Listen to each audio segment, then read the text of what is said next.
Hi guys, welcome back to Faustina Mark official YouTube channel. ഇന്ന് നമ്മുടെ ചാനലിലെ ഫസ്റ്റ് Q&A ആണ് നടക്കാൻ പോകുന്നത്. അപ്പോൾ എല്ലാവരെയും സ്വാഗതം ചെയ്യുന്നു.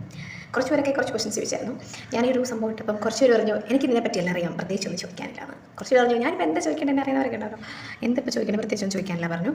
അപ്പം അറിയാവുന്നവരാണെങ്കിലും പറയത്താരൊക്കെയാണെങ്കിലും കുറേ ക്വസ്റ്റ്യൻസ് ഒക്കെ ഇട്ടിട്ടുണ്ട്. നമുക്ക് അപ്പോൾ ആ ഒരു ക്വസ്റ്റ്യനിലോട്ടും ആൻസറിലോട്ടും പോകാം. വളരെ ചെറിയൊരു വീഡിയോ ആയിട്ട് ചെയ്യാനാണ് ഉദ്ദേശിക്കുന്നത്. വളവള പറയുന്നത് ഞാൻ ആഗ്രഹിക്കുന്നു. കറക്റ്റ്. വേൾഡ് ഓഫ് ബുക്സ് ചോദിച്ചിട്ടുണ്ട്. ചേച്ചി ഇപ്പോൾ എന്ത് ചെയ്യുന്നു, സ്റ്റഡിങ് ആണോ അതോ ജോബാണോ എന്ന്. ഞാൻ എൻ്റെ പഠനങ്ങളൊക്കെ കംപ്ലീറ്റ് ചെയ്തു. PG കംപ്ലീറ്റ് ചെയ്ത് അത് MSW കൗൺസിലിങ്ങിൽ കംപ്ലീറ്റ് ചെയ്ത് ഇപ്പോൾ നിലവിൽ ഒരു ജോലി ചെയ്യുകയാണ്. തുടർന്നും എനിക്ക് എൻ്റെ പഠനം മുൻപോട്ട് കൊണ്ടുപോകാൻ താല്പര്യം. സെയിം ഫോണിൽ തന്നെ ഞാൻ വീഡിയോസ് ഷൂട്ട് ചെയ്യുന്നുണ്ട്. ഞാൻ ക്വസ്റ്റൻസ് ഒന്നും എഴുതി വെച്ചിട്ടില്ല, ജസ്റ്റ് പോയി വായിക്കും, പിന്നെ ആൻസർ ചെയ്യും. സാന്ദ്ര പോൾ ചോദിച്ചിട്ടുണ്ട് സുഖമാണോ എന്ന്. സുഖമായിരിക്കുന്നു. സാന്ദ്ര സുഖമായിരിക്കുന്നു. പിന്നെ 702 ചോദിച്ചിട്ടുണ്ട് വാട്ട് മേക്ക് യു ഹാപ്പി. എനിക്ക് ഇഷ്ടപ്പെട്ട കാര്യങ്ങൾ ചെയ്യുന്നതാണ് എനിക്ക് സന്തോഷം വരുന്നത് കേട്ടോ. പക്ഷേ എനിക്ക് സന്തോഷം ഉണ്ടാക്കുന്ന കാര്യങ്ങൾ, അപ്പം അത് എന്തൊക്കെയാണ് ഇപ്പോൾ എന്നെ ഹാപ്പി ആക്കുന്ന കാര്യങ്ങൾ ഞാൻ ചെയ്യാൻ ആഗ്രഹിക്കുന്നത് വെച്ചിട്ടുണ്ടെങ്കിൽ വീഡിയോ എടുക്കുന്നത് ഒരു കാര്യമാണ്. എനിക്ക് ഹാപ്പി ആകാൻ എനിക്കിഷ്ടമാണ്. എനിക്ക് സന്തോഷമുള്ളൊരു കാര്യമാണ് വീഡിയോ എടുക്കുക എന്നുള്ളത്. എഴുതാനുള്ളത് എനിക്കിഷ്ടമാണ്. വായിക്കാൻ എനിക്കിഷ്ടമാണ്. ചില സമയത്തൊക്കെ ഇങ്ങനെ വായിക്കാൻ എനിക്കൊരു പുസ്തകം കൂടി വായിക്കാമായിരുന്നു എന്ന് തോന്നാറുള്ള അതൊക്കെ എനിക്ക് ഇഷ്ടമുള്ളൊരു കാര്യമാണ്. അടുത്തത് നമ്മുടെ ഒരു ബെസ്റ്റ് ഫ്രണ്ടിൻ്റെ ക്വസ്റ്റ്യൻസ് ആണ്. ലൈഫിൽ ഏറ്റവും കൂടുതൽ സന്തോഷിച്ചിട്ടുള്ള കാര്യം പറയുകയാണെങ്കിൽ, അങ്ങനെ എനിക്കിപ്പം ഇതുവരെയുള്ള ലൈഫിൽ ഇതാണ് ഞാൻ ഏറ്റവും കൂടുതൽ സന്തോഷിച്ചിട്ടുള്ളൊരു സമയം എന്ന് പറയാനായിട്ട്, സത്യസന്ധമായി പറയുകയാണെങ്കിൽ എനിക്ക് അങ്ങനെ ഒരു സംഭവം ഇതുവരെ ഇല്ല. ഇതാണ് എൻ്റെ ഏറ്റവും വലിയ ഹാപ്പി ആയിട്ടുള്ള മൊമെൻറ്റ് എന്ന് പറയാനായിട്ട് അങ്ങനെ എടുത്തു പറയാനില്ല. പിന്നെ ഈ ഒരു അടുത്ത കാലത്ത് ഏറ്റവും കൂടുതൽ സന്തോഷിച്ചത് എന്താണെന്ന് വെച്ചിട്ടുണ്ടെങ്കിൽ എൻ്റെ PGൻ്റെ റിസൾട്ട് വന്നപ്പോഴാണ്. എനിക്ക് ഭയങ്കര ഒരു ഹാപ്പി ആയിട്ടുള്ളൊരു കാര്യമായിരുന്നു. ഭയങ്കര നല്ല ഒരു കാര്യം, ഭയങ്കരമായിട്ട് സ്പെഷ്യലായിട്ട് ഞാൻ മാറ്റിയിരുന്നു. പക്ഷേ അതൊരു കാര്യമായിരുന്നു എൻ്റെ PGൻ്റെ റിസൾട്ട് വന്നപ്പോൾ. കാരണം ഞാൻ ഡിഗ്രി കഴിഞ്ഞിറങ്ങുന്ന സമയത്ത് ഞാൻ പഠിക്കണോ വേണ്ട ഇനി മുന്നോട്ട് എന്നൊക്കെ ചിന്തിച്ചുകൊണ്ടിരുന്ന സമയമായിരുന്നു. അങ്ങനത്തെ ഒരു ലൈഫായിരുന്നു നമ്മൾ ഡിഗ്രി എന്ന് പറയുന്നത്. പക്ഷേ എന്നെ +2 പഠിപ്പിച്ച ഒരു സെറ്റ് ഓഫ് ടീച്ചേഴ്സ് ഉണ്ട്. നിങ്ങൾക്കറിയാം, കൊളക്കാട് ഹ്യൂമാനിറ്റീസ് പഠിച്ചവർക്കറിയാം. 6 ടീച്ചേഴ്സ് ഞങ്ങൾ പഠിപ്പിച്ച ആ ടീച്ചേഴ്സ് എല്ലാവരും അടിപൊളിയായിരുന്നു. ഞങ്ങൾക്ക് തന്നിരുന്ന സപ്പോർട്ട് എല്ലാം അടിപൊളിയായിരുന്നു. എൻ്റെ ക്ലാസ് ടീച്ചർ എന്ന് പറഞ്ഞിട്ടുണ്ടെങ്കിൽ ഷാൻസി സാറായിരുന്നു. സാർ അടിപൊളിയായിരുന്നു പൊളിറ്റിക്സ് പഠിപ്പിച്ചുകൊണ്ടിരുന്നത്. അപ്പം അവർ തന്നിട്ടുള്ള ഒരു ഫയർ ഉണ്ടായിരുന്നു എൻ്റെ ഉള്ളിൽ. അതാണ് എന്നെ PG ചെയ്യാനായിട്ട് എന്നെ പ്രേരിപ്പിച്ചതും. പിന്നെ ഞാൻ പറഞ്ഞു നേരത്തെ ഒരു ക്വസ്റ്റൻ ആൻസർ പറഞ്ഞിട്ടുണ്ടായിരുന്നു, തുടർന്ന് പഠിക്കാൻ ആഗ്രഹമുണ്ടെന്ന്. അതൊക്കെ എനിക്ക് തന്നിട്ടുള്ളത് സാന്തോം ഹയർ സെക്കൻഡറി സ്കൂളിൽ എന്നെ പഠിപ്പിച്ച ടീച്ചേഴ്സാണ് കേട്ടോ. 2025 എങ്ങനെ എനിക്ക് അങ്ങനെ ഒരു ദിവസം കഴിഞ്ഞു പോയി, അല്ലെങ്കിൽ ഇത് ന്യൂ ഇയർ ആണല്ലോ എന്ന അങ്ങനത്തെ ഒരു എക്സൈറ്റ്മെൻറ്റ് വരാറില്ല. സാധാരണഗതിയിൽ വരാറില്ല. അതുപോലെ ഈ വർഷം എനിക്ക് വന്നിട്ടില്ല. പിന്നെ അതിനെ വാലുവേറ്റ് ചെയ്യാനായിട്ടില്ല. ഇതുവരെ നോർമൽ ലൈഫ് പോകുന്ന പോലെ തന്നെ പോകുന്നു. അല്ലാതെ ഒരു വലിയൊരു പ്രശ്നമായിട്ടോ വലിയൊരു ഹാപ്പി ആയിട്ടോ അങ്ങനെ തോന്നിയിട്ടില്ല. ഹെയർ സ്റ്റൈൽ വീഡിയോ ചെയ്യാവോ? തീർച്ചയായിട്ടും ചെയ്യാം. ഈ ഒരു ഹെയർ സ്റ്റൈലാണ് നിങ്ങൾക്ക് ചെയ്യേണ്ടത്. അപ്പോൾ ഞാൻ എന്തായാലും ഒരു ഹെയർ സ്റ്റൈൽ കൂടി ചെയ്യാം. എന്നോട് കുറച്ച് പേരൊക്കെ ഇങ്ങനെ ചോദിച്ചിട്ടുണ്ടായിരുന്നു. തീർച്ചയായിട്ടും ചെയ്യാം. ഈ ഒരാഴ്ച നിങ്ങൾക്കത് expectations like cultural background, personalities, അതൊക്കെയാണ് അടുത്ത ക്വസ്റ്റ്യൻ. സെയിം ആൾ തന്നെയാണ് കേട്ടോ ചോദിക്കുന്നത്. ഞാൻ ആളുടെ പേര് പിന്നെ റിപ്പീറ്റ് ചെയ്യാതെ. ഇൻലോസിനെ കുറിച്ചിട്ടാണെങ്കിൽ പ്രത്യേകിച്ച് എക്സ്പെക്ടേഷൻസ് ഒന്നും ഇല്ലാത്തതായിരിക്കും ബെറ്റർ എന്നെനിക്ക് തോന്നിയിട്ടുണ്ട്. കാരണം നമ്മളെന്തെങ്കിലും പ്രതീക്ഷിച്ച് ചെന്നിട്ടുണ്ടെങ്കിൽ അയ്യോ ഞാൻ പ്രതീക്ഷിച്ച പോലെ അല്ല എന്ന് വിചാരിച്ച് ചിലപ്പോൾ സാഡാവാനുള്ള സാധ്യത ഉണ്ടാകുമല്ലോ എന്ന് വിചാരിച്ച്, പക്ഷേ ആസ് എ ഹ്യൂമൻ ബീങ് നമ്മൾ അറിയാതെയാണെങ്കിലും എക്സ്പെക്റ്റ് ചെയ്യാറുണ്ട്. മെയിൻ ഒരു എക്സ്പെക്ടേഷൻസ് എന്ന് വെച്ചിട്ടുണ്ടെങ്കിൽ പ്രത്യേകിച്ചൊന്നുമില്ല, ഹേർട്ട് ചെയ്യാതിരിക്കുക എന്ന് മാത്രമേ ഉള്ളൂ. ഹേർട്ട് ചെയ്യുക ഒരാൾ, അതൊക്കെ ഓരോ പേഴ്സണിന് ഓരോ വ്യക്തിനെ അനുസരിച്ചിട്ടൊക്കെ ആയിരിക്കും. പക്ഷേ അത്രയേ ഉള്ളൂ, പ്രത്യേകിച്ചൊന്നുമില്ല. എൻ്റെ അടുത്ത് നല്ല ഇതായിട്ട് നിന്നിട്ടുണ്ട്. എൻ്റെ അടുത്ത് ഞാൻ ഭയങ്കര ഫ്ലെക്സിബിൾ ആണെന്ന് എനിക്ക് തോന്നിയിട്ടുണ്ട്. അപ്പോൾ എൻ്റെ അടുത്ത് ഭയങ്കര സീരിയസ് ആയിട്ട് നിൽക്കുന്ന ഒരാളാണെങ്കിൽ അതൊരു ഇൻലോസിനെ കുറിച്ച് മാത്രമല്ല കേട്ടോ ഞാൻ പറയുന്നത്. എങ്ങനെയാണെങ്കിലും ഞാൻ ഏതൊരു ക്യാരക്ടറായിട്ട് ഒരു ജെല്ലായി പോകുന്ന ഒരു ടൈപ്പ് ഓഫ് ക്യാരക്ടറാണ് ഞാൻ. അതുകൊണ്ട് ഇൻലോസിൻ്റെ അടുത്താണെങ്കിലും എൻ്റെ അടുത്ത് കമ്പനിയായി ഭയങ്കര ജിൽ നിന്നാൽ ഞാനും അങ്ങനെ ആയിരിക്കും. അത് അങ്ങനെയല്ല, ഭയങ്കര സീരിയസ് ആയിട്ടാണ് നിൽക്കുന്നതെങ്കിൽ ഞാനും ചിലപ്പോൾ അങ്ങനെ നിൽക്കും.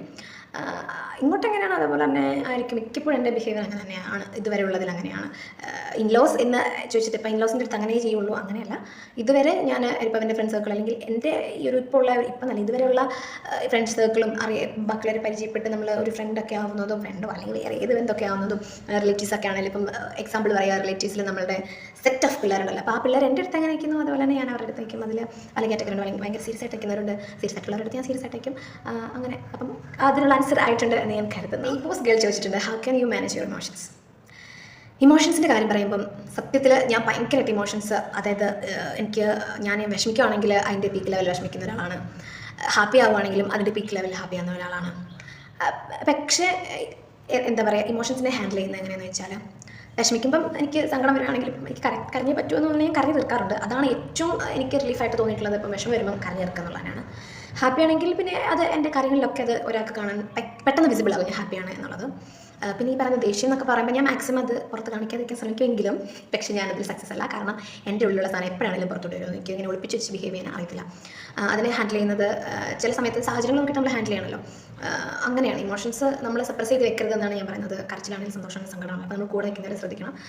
അവർക്ക് ഇപ്പം എൻ്റെ കൂട്ടത്തിൽ ഒരാളുണ്ടെങ്കിൽ ആ വ്യക്തിക്ക് ദേഷ്യപ്പെടാനും സങ്കടപ്പെടാനും സന്തോഷിക്കാനും ഹാപ്പി ആവാനും മനസ്സ് പറഞ്ഞിരിക്കാനൊക്കെ ഇമോഷൻസിനെ ഒക്കെ ഒന്ന് എക്സ്പ്രസ് ചെയ്യാനായിട്ടുള്ള ഒരു ഫ്രീഡം നമ്മൾ കൊടുക്കണം. അത്രയേ ഉള്ളൂ. അപ്പം അത് കൊടുക്കണം, നമ്മളങ്ങനെ കൊടുക്കണം. നമ്മളിപ്പം അയ്യോ ഇന്നയാളെന്ന് വിചാരിക്കുന്ന നമ്മൾ കരയാതൊരിക്കലും ഇരിക്കാൻ പാടില്ല. കരയണം എന്ന് പറയും. സങ്കടം വരുവാണെങ്കിൽ കരയണം, സന്തോഷം ചിരിക്കണം.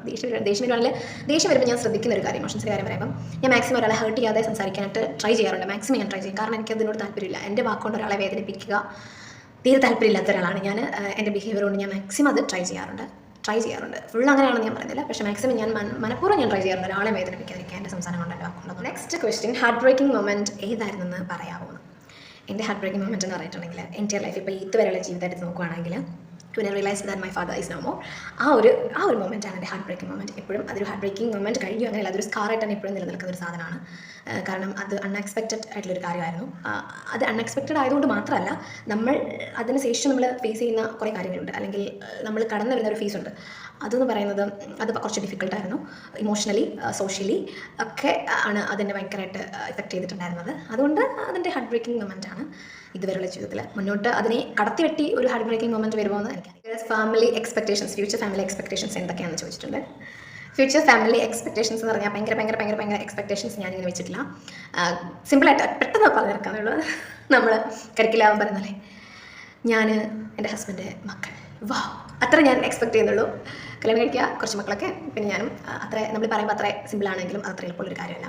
ഭയങ്കര ആസ് എ പാരൻറ്റ് ഒക്കെ ആയി കഴിയുമ്പം, പാരൻ്റ് എന്നല്ല, നമ്മളൊരു പാർട്ണറായി കഴിയുമ്പം, വൈഫ് ഓർ ഹസ്ബൻഡ് ഒക്കെ ആയി കഴിയുമ്പോൾ കുറച്ച് റെസ്പോൺസിബിലിറ്റി, കുറച്ച് ഹെവി റെസ്പോൺസിബിലിറ്റി ഉണ്ടാകും. ബിക്കം പാരൻറ്റ് എന്നൊക്കെ പറയുന്നത് അതും ഏറ്റവും വലിയ റെസ്പോൺസിബിലിറ്റി എന്ന് പറയുന്നത് പാരൻറ്റ് ആണ്, അല്ലെങ്കിൽ പാരൻറ്റിങ് ആണെന്ന് എനിക്ക് തോന്നാറുണ്ട്. അതുപോലെ തന്നെ ഇങ്ങനെ നിൽക്കുന്നൊരു സംഭവം തന്നെയാണ് പാർട്ണർഷിപ്പ് എന്ന് പറയുന്നതും. അത് നമ്മൾ നോക്കിയും കണ്ടും ഒക്കെ ചെയ്യേണ്ട കാര്യങ്ങളാണ്. പാർട്ണർഷിപ്പ് ആണെങ്കിലും പാരൻറ്റിങ് ആണെങ്കിലും ഇത് രണ്ടും ഭയങ്കര ഇമ്പോർട്ടൻ്റ് ആണ്. അപ്പം ഒരു ഫാമിലി എന്ന് പറയുമ്പം ഇമ്പോർട്ടൻ്റ് ആയിട്ട് വരുന്ന രണ്ട് റെസ്പോൺസിബിലിറ്റി, പാർട്ണർഷിപ്പ് അല്ലെങ്കിൽ ഒരു become A wife or husband, അല്ലെങ്കിൽ പാരൻറ്റ് എന്ന് പറയുന്നത്. അതാണ് എൻ്റെ ഫ്യൂച്ചർ ഫാമിലി. ഇട്ടിരിക്കുന്ന സ്റ്റെർലൈൻ ഇട്ടിരിക്കുന്ന ക്വസ്റ്റ്യൻ ആണ്. ഇപ്പോൾ ഇട്ടിരിക്കുന്ന ടോപ്പിൻ്റെ ലിങ്ക് ആക്ച്വലി അത് ഞാൻ ഓഫ്ലൈനിൽ എടുത്തതാണ്, അതുകൊണ്ട് ലിങ്ക് ഷെയർ ചെയ്യാനായിട്ട് പറ്റത്തില്ല. പിന്നെ ഇപ്പോഴത്തെ പ്രൊഫൈൽ പിക്ചറിൻ്റെ കാര്യമായിരിക്കും ചോദിച്ചത് ഞാൻ കാരണം. അപ്പം അതെല്ലാം അങ്ങനെ എന്തെങ്കിലും ഉണ്ടെങ്കിൽ എനിക്ക് പേഴ്സണൽ മെസ്സേജ് മതി കേട്ടോ. ഇതിൽ കൂടുതൽ എന്തെങ്കിലുമാണ് ഉദ്ദേശിച്ചത്. നെക്സ്റ്റ് നെയ്ബേഴ്സ് ഗേളിൻ്റെ നെക്സ്റ്റ് ക്വസ്റ്റ്യൻ, കണ്ണൂരിൽ നിന്ന് തൃശ്ശൂർ പോയപ്പോൾ എന്തൊക്കെയാണ് മാറ്റങ്ങൾ ഉണ്ടായത്, അതിനെങ്ങനെയാണ് ഓവർകം ചെയ്തത്? ആക്ച്വലി എനിക്ക് വീട്ടിൽ നിന്ന് മാറി നിൽക്കുക എന്നുള്ളത് ഹോം സിക്നെസ് ഉള്ള ഒരാളായിരുന്നു ഞാൻ. പക്ഷേ എന്തോ ലൈഫ് മുന്നോട്ട് പോകുന്ന തോറുവാണോ അതോ നമ്മൾ ഏജ്ഡ് ആവുന്ന അനുസരിച്ചിട്ടാണോ എന്താണെന്ന് എനിക്കറിയത്തില്ല. ഈ ഒരു തവണ, അല്ലെങ്കിൽ ഞാൻ ഇതിന് മുന്നേ ഇഷ്ടംപോലെ മാറുന്നുണ്ട്, പക്ഷേ അപ്പോൾ എനിക്ക് ഇമോഷണൽ ഡാമേജ് ഭയങ്കരമായിട്ടുണ്ടായിരുന്നു. എനിക്ക് ഭയങ്കര ബുദ്ധിമുട്ടുണ്ടായിരുന്നു. ദൈവാനുഗ്രഹം കൊണ്ടാണോ അതോ കുറേ റിയാലിറ്റി നമ്മൾ മനസ്സിലാക്കിയതുകൊണ്ടാണ് പ്രശ്നമൊന്നുമില്ല. ചെറിയൊരു 2-3 ദിവസം സ്റ്റാർട്ടിങ്ങിൽ എനിക്ക് കുറച്ച് ബുദ്ധിമുട്ടുണ്ടായിരുന്നു.